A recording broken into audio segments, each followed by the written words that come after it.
Hi, this is Stephanie Fiedler, and today I'm going to walk you through some solutions to the commonly asked questions that Corey Odom and I get in the Media Center about the new Office 365 Outlook email. The number one question we get is, have all of my old emails and folders migrated from the old Lotus Notes system to the new system? Yes, by now all of your emails and folders should have migrated. When you're logged in and you're in your inbox, make sure you're clicking More over here on the left side panel to make sure that you're seeing all of your folders. And here they all are. If you are missing some folders or emails, let us know and we can do a heat ticket with our county tech rep. The second question that we get a lot is having to do with the default layout. Most people don't like the default layout that the email inbox has. So let me show you how you can change that so it looks more like Lotus Notes. When you're logged into email, go to the gear icon and then scroll down to Mail. And that will open up this options menu on the left side panel. And there are lots of things that you can do in this menu. To change the layout, just scroll down until you see Reading Pane. Click on that and click Hide Reading Pane and save. And that will make your Outlook inbox look as similar as possible to the old Lotus Notes inbox. While we have the options sidebar open, let's do a few other things. Another thing I highly recommend doing is turning off what Outlook calls focused inbox. And what focused inbox is, Outlook sorts your email based on your past behavior into what it considers to be, or what it thinks you consider to be, the most important email, and then it puts the less important email in a tab called Other. I don't trust Outlook to do that. I want to see all the email that comes to me, and then I decide what's important and what isn't. So I would turn that off. So again, under the options sidebar, choose Focused Inbox and select Don't Sort Messages and make sure you save that. And then you will no longer see the two tabs in your inbox that say Inbox and Other. You will only see Inbox, and you'll view all of the emails that are sent to you. Also in the options menu, let's go to click on Email Signature. And this is where you can change your signature block.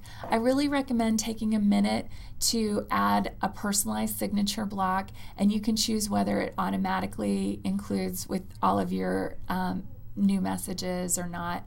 I like to have it automatically added.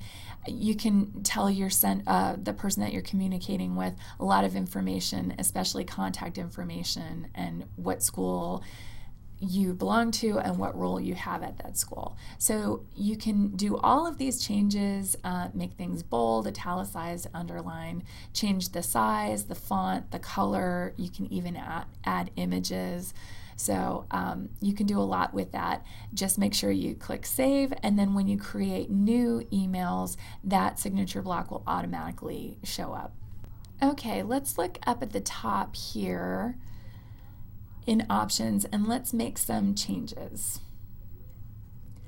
Under automatic processing, there are a lot of cool features. One is automatic replies. If you are going to be out of the office for a while, like over Christmas break, you can set this up so that whenever somebody emails you, an automatic reply is sent and they know how long you're out of the office and when you're expected back. So that's helpful.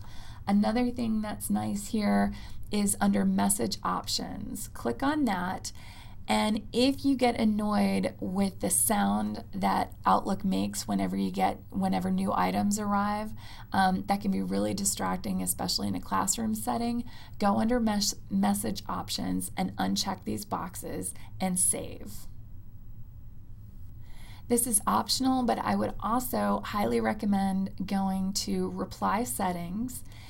The default setting for Outlook is that whenever you reply in a group message, it replies all. I think that's bad. That is not a good thing. You don't necessarily want to reply to everybody, and that just sends a lot of unnecessary emails. So I would change that to reply from reply all, and make sure you save that.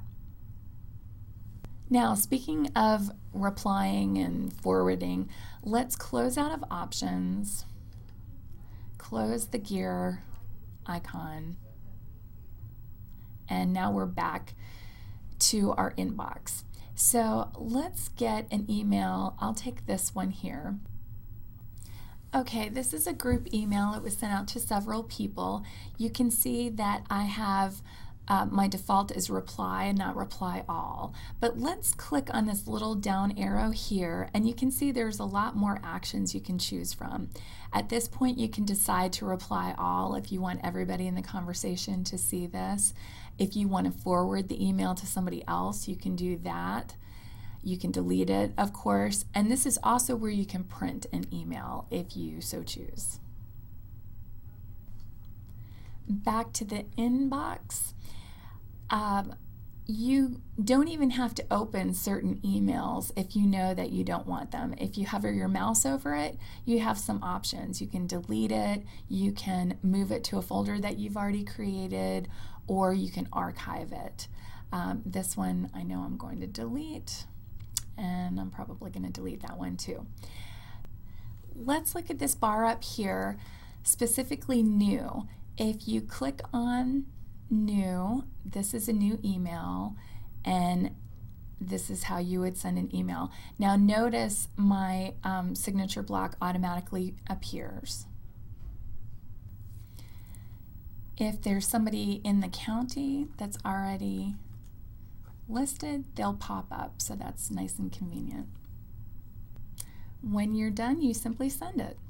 So I think that's about it for the most frequently asked questions about Outlook. If you have any other questions, just let me know or Corey know in the Media Center. The only other question that has really come up is, can you check email at home and on your phone? Absolutely, you can check from home. You just log into Rapid Identity just like you would at home. And if you want to have Outlook on your telephone, you can do that as well. So all you do is go to whichever app store you use, depending on if you have an iPhone or an Android, and download the Outlook Mail app. It's free. If you have any questions about doing that, just let us know and we'd be happy to help you. Thanks.